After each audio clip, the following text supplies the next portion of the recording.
কুরুক্ষেত্রের মতো ভয়ানক যুদ্ধ ইতিহাসে হয়তো আর কখনো হয়নি। এই যুদ্ধে প্রাণ দিয়েছিলেন বহু রথী মহারথীরা, যার মধ্যে মহাবীর কর্ণ অন্যতম। কিন্তু পাণ্ডবরা জানতেন না যে কর্ণ তাদের বড় ভাই। কর্ণের মৃত্যুর সময়ও তাদের মনে কোনো রকম দুঃখও ছিল না। কিন্তু পরে যখন তারা সত্যিটা জানতে পারলো, তখন ঘটে গেল এক বড় ঘটনা। শুধু তাই নয়, ভাইদের সঙ্গে দেখা করতে এসেছিল মৃত কর্ণের আত্মা।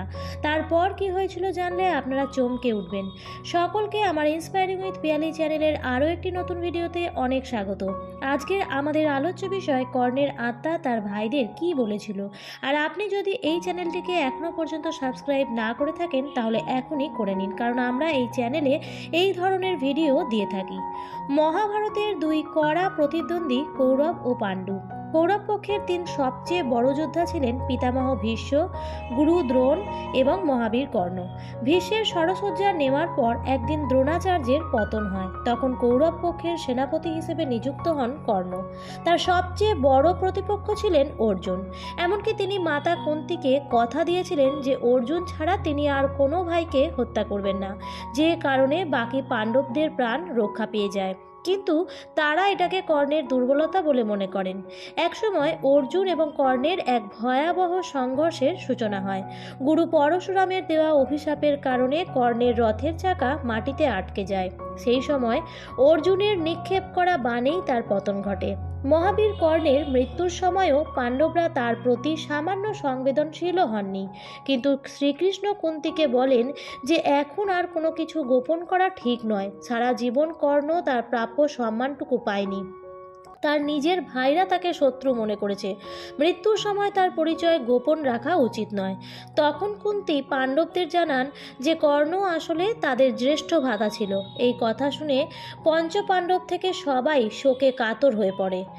সবচেয়ে বেশি ভেঙে পড়েন অর্জুন, কারণ তার হাতেই কর্ণের পতন হয়েছিল। শান্ত যুধিষ্ঠিরও সেদিন অত্যন্ত রেগে গিয়েছিলেন। যাই হোক, এই মহাবীরের শেষকৃত্য সম্পাদনের সময় যুদ্ধের অবশিষ্ট সকল রথী মহারথীরা উপস্থিত ছিলেন।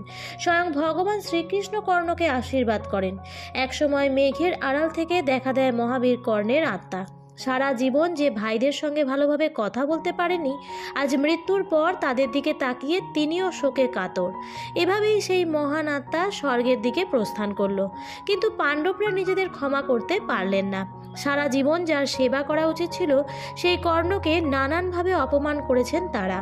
মায়ের কারণে বড় ভাইয়ের থেকে সারা জীবন দূরে ছিলেন তারা। কর্ণের জীবনে প্রকৃত দোষী হয়তো তার জন্মদাত্রী মা, যিনি কুমারী বয়সে সূর্যদেবের কাছ থেকে এই পুত্রকে লাভ করেছিলেন, যার কোনো দোষ ছিল না। কিন্তু সমাজের ভয়ে তাকে পরিত্যাগ করা এক মহা পাপ ছিল, যা কর্ণের মতো এক বীর ক্ষত্রিয়কে বানিয়ে ফেলে এক সুতপুত্র, যে সারা জীবন সমাজের কাছে অসম্মানিতই হয়েছে। আসলে সবটাই নিয়তি।